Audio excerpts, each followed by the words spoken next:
The Swedish government has evaluated its controversial 1999 law, which prohibits the purchase of sexual services. A new report reveals the legislation has succeeded in its intended goals. Well, first of all, we can see that we halve the street prostitution. There is no evidence for an arena change where street prostitution went somewhere else. But the important thing and what is done in the report is that they compare with the trends in Norway and Denmark, and due to those figures you can see that Sweden is coming well out of that. So the summary is that Sweden has a good result from this legislation and the work that is done.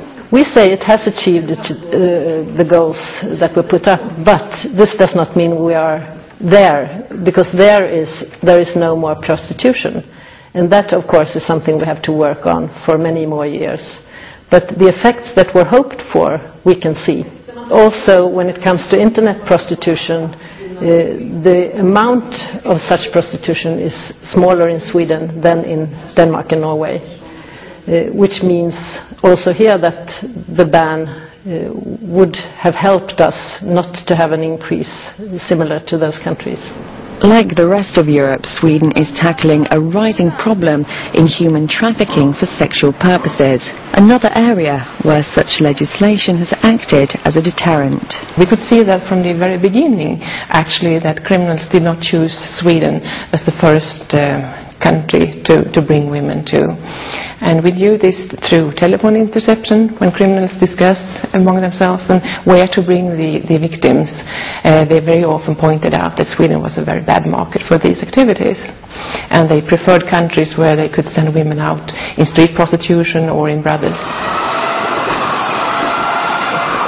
In recent years, Sweden has called for more international cooperation in questions of trafficking to great effect. In 2009, both Norway and Iceland adopted similar legislation, and interest in the Swedish model has spread. The most interesting I saw during the Swedish presidency of the European Union was that when we were discussing trafficking for sexual abuse, the question on demand was put on the table, and it was put into different statements and so forth, which is exactly what we're doing in Sweden.